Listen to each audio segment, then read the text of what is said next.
Hi, everybody. Welcome to Rounding the Bases podcast. I'm Coach Coons along with Coach Porter from aheadandaccountrecruiting.com. And I thought what we would talk about tonight, Coach, is, season starting up here next week. Baseball, softball, preseason is getting underway, but we've had some great speakers on here. And we've got some good ones coming up. We got a JUCO coach from a very good junior college program here in Alabama. They've gone to the World Series. They've got people in Major League Baseball. A great program, great coach. He's going to be on with us here in a couple weeks and talking about the program and that junior college option. But we've been talking about so far, the metrics, the what to look for in a player and things like that. I thought maybe what we do tonight for a little bit here is talk about the other things that people might not, consider, or it's not baseball related. It's the other stuff, the paperwork stuff, the stuff that we can help you with. For example, are you taking the right required courses in school? Have you talked to your guidance counselor? You've got to have 4 years of English. I know when I was in school, I tried to take as many courses early so my senior year was going to be easy. Well, you still got to take that 4 years of English. You got to take the 3 years of math. Your algebra 1 or higher. Your physical science with a lab science, that type of thing. You got to have 2 years of that. 2 years of a social science. Just get with your counselors, and this in your position where you are, is get with them because they should know the requirements. If they don't know, ask us. Because there's nothing worse, and I've seen it. I actually recruited kids who didn't have that 4th year of English. And I said, hey, we can't help you. You've got to take this over the summer or whatever, but you got to get it in, and those things. Yeah. Yeah. I mean, you in today's world, you can transfer anywhere you want. You still got to be eligible. You still have to be eligible. Okay. So what are you taking? So in the NAIA has their own version of the eligibility center as well. And I have had, when I coached in college, I had guys who were ineligible in the NAIA. Okay. And I would have guys who are ineligible in the NAIA and eligible in the NCAA, believe it or not, and vice versa. So, you've got to know what you're doing, right? You got to know what you're doing. Hopefully, go ahead. Hopefully the coaches, when you are, when coaches are beginning to recruit you, hopefully they are going ahead and running through your transcripts immediately. One of the first things when I was interested in a player and they showed some interest back was make sure I got their transcript as quick as possible. Make sure you get your transcript as quick as possible. And most of these coaches have done the eligibility stuff so much, even though they're not compliance. Most of these coaches can look at a transcript, whether it's a transfer or whether it's a high school transcript, okay, and they can glance at it and figure out if you're eligible or have a good baseline, right? So we would get the transcript. Right. Yeah, we would immediately get the transcript and look at it. Yes. Even if it, and then go for JUCO transfers or 4-year transfers, we look and see exactly what they were transferring in. The key for junior college people, and I would always use these rules with guys. So the key for a JUCO kid is obviously the golden ticket, and that's getting your associate's degree. That's what we tell kids the entire time. Right. Because you still have to, in JUCO, you still have to meet progress towards degree. You still have to have so many classes. And whether or not you're a qualifier or a non-qualifier out of high school helps you. okay, helps you or harms you, if that makes sense. Right. So that's the JUCO guys. And obviously with the 4-year guys, it was all about the averaging and progress towards degree and how many hours you passed the semester before and all that stuff. And then with the high school kids, it's, hey, I would always start out by saying, how many years of English have you taken? This is just in a phone conversation. Have That's you right. had algebra 1? Have you had geometry? Have you had algebra 2? You know, if you, of course you've had government. Most state requirements, most state education requirements will satisfy the NCAA stuff. If you really look at it. Yeah, and I think if you just go in and ask, if you go and ask your guidance counselor as well, am I taking the NCAA core courses? If they tell you they don't know, again, you could get in touch with us, or you can go on the NCAA website and go under the high school portal there, and it will tell you what you should have taken. Yeah, and it can tell you. You can look up your high school's approved courses. So Correct. with your high school's approved courses, you can look those up and make sure, because not all English classes are the same. Not all math classes are the same. You know, I one time I had a really good left-handed pitcher from Canada, from Niagara Falls. Really good lefty. Dude, he ended up coming to our place. He took college level algebra and the NCAA did not take it, and he was a partial qualifier his freshman year. Yeah. You know, so there's a name. I also had a kid before where his high school didn't turn in there what we used to call the 48H form. The 48H form is what high schools turn in so that the NCAA can evaluate the courses and make sure those courses are core courses. Because every high school is different. Right. You brought up Puerto Rico a little bit ago. Schools in Puerto Rico, different. Okay. And a lot of, even though Puerto Rico is a U.S. territory, Puerto Ricans are United States citizens. You do not have to go through the international requirements. However, The if scales you are go to, what's that? I said the scales could be different on how they're The evaluated. scales could be different. So typically, what they do is in a lot of different countries. Although Puerto Rico is a country, I guess per se, even though Right. it's part of the United States. So it's kind of its own thing, but it's kind of we're together too. You know, so Right. I guess that's the best way to describe it. I don't mean that disrespectfully or anything like that, but a lot of places, you know, Dominican Republic, Mexico, stuff like that, they'll have core courses for like the whole country. Right. Um, Right. so, and then there's the ACT and the SAT component, and a GPA component, and the sliding scale. What's really interesting is Division II adopt the sliding scale with the NCAA, meaning the higher the GPA, the lower the test score. The higher the test score, the lower the GPA.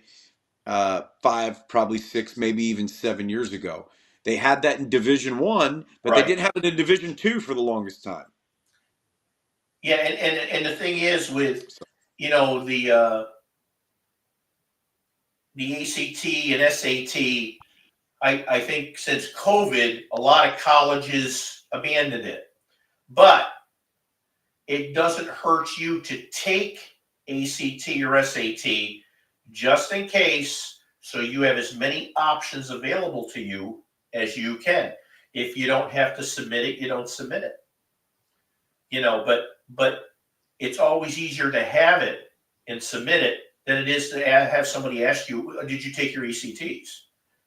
Or did well, you? well, plus yeah, a lot of colleges and universities require the ACT or the SAT to get academic scholarship money too. Right, But like because a lot of schools have a little grid. You know, if you have a 25 ACT and a 2.7 GPA, you get $3,000 a year in academic money. So there's right. stuff like that. See, and that's the other issue too, Coach, is the colleges that you may be looking at or that we may be showing you or whatever have higher standards GPA test scores Yeah, than the NCAA minimums.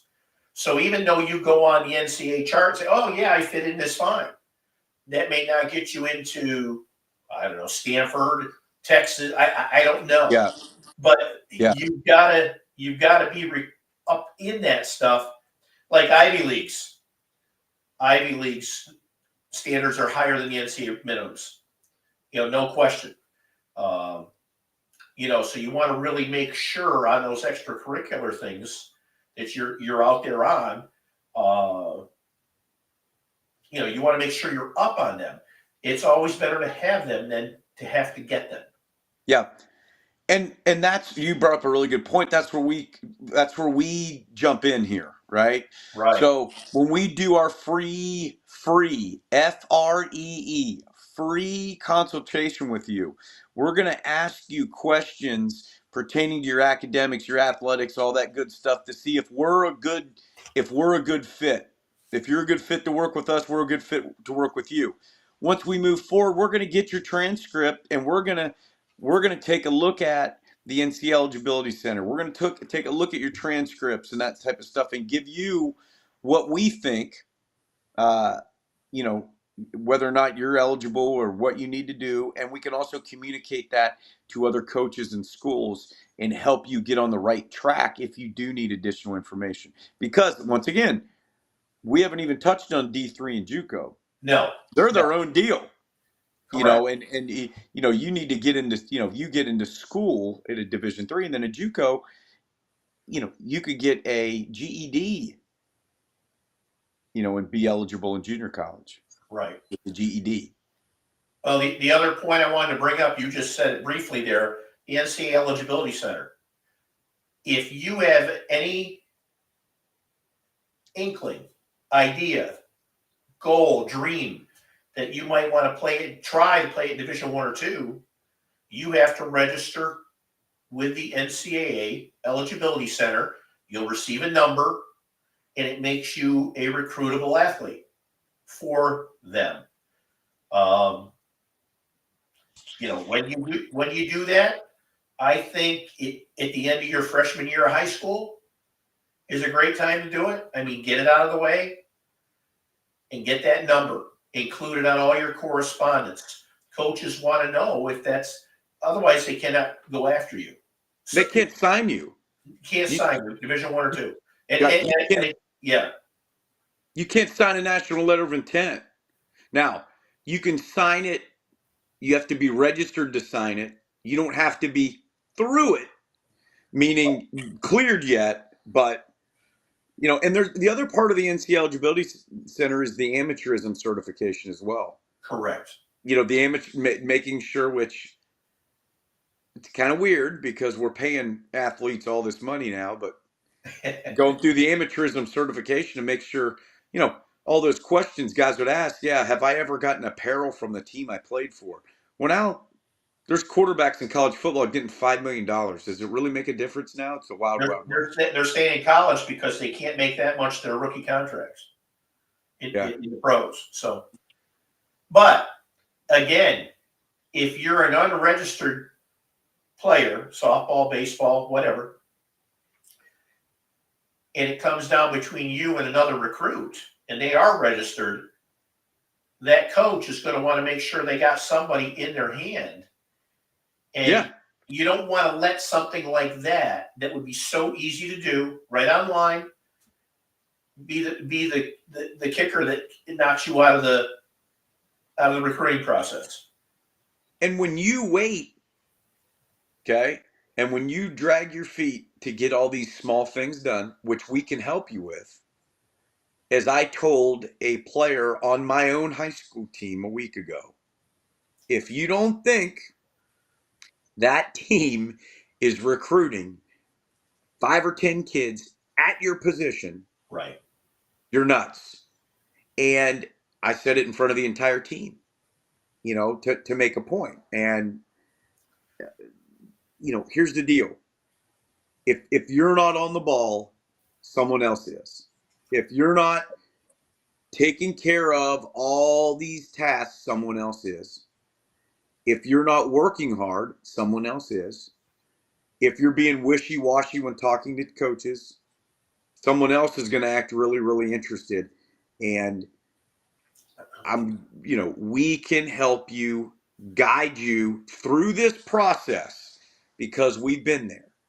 We've Right. been there 1,000 times, literally. I'm not making up this number. Literally 1,000 times.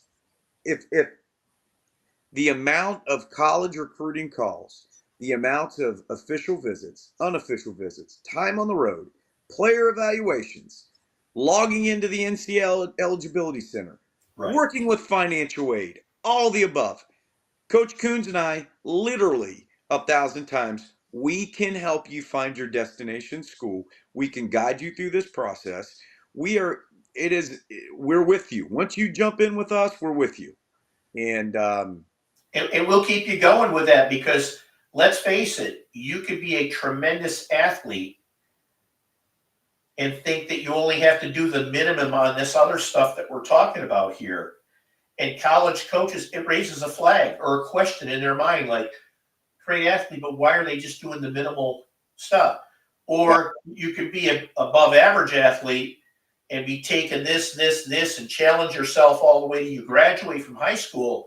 And they're saying, this is the kid we want because they're going to be eligible the whole time.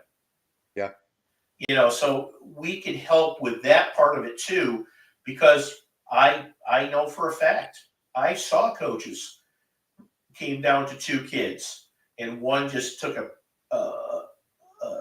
cupcake schedule their senior year and did this, and this, and the other kid challenged himself, didn't have a full schedule, but had a tremendous schedule, and they took that kid because they don't want to worry about the intangible stuff. Yeah. They want to worry about your play on the field, and you take care of the intangibles. Right. I don't think people. So when a college recruiter calls you, when a coach calls you, not really a college recruiter, like a coach, right?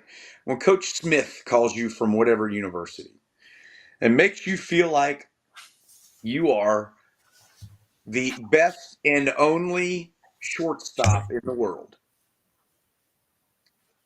they're talking to other guys and making those guys feel the same way. It's called sales. I'm not saying anybody's lying. Absolutely. I'm not saying people are being dishonest, but coaches are trying to sell you on the program, right? I had buddies who would offer 2 guys at the same time and say, whoever calls me back first gets the scholarship. Right. That's how some of this stuff works. And now with the high volume of players and portal guys, there are some, like, this is the sales portion of college coaching is a business, and we'd be very, very naive to think it's not. However, the 2 of us can guide you through that process from hands-on real experience. Give us a call, DM us, email us. Let us set up this free consultation. Free. And let us help you out. We will give you the tips, techniques. So even though that coach makes you think you're the number 1 recruit, you can make that coach feel that he's the number 1 college. And that's what you have to do. It's a give and take. And we can show you those tips to how to do that. And, it's all about getting an edge because you're in a competition before you're even on the field. Yeah. Well, good, we can Coach. help you do that. What we'll do, like you say, in a couple weeks, you got an excellent, and we'll advertise it out there on X, an excellent JUCO coach coming on. He's a good friend of mine and my family and has tremendous athletes. And he's also an athletic director, so he can give us both sides of this. But that'll be a tremendous asset, especially with the NCAA not knowing what they're even doing with this new rule, if they're going to have it, if they're, they throw it out there and wait to see what lands on the ground after they do something like that. But he'll give us some insight into that. But till next time, check us out at headaccountrecruiting.com. If A, you have a question, email us. Our emails are right there on the screen. Or B, you want to come on a podcast.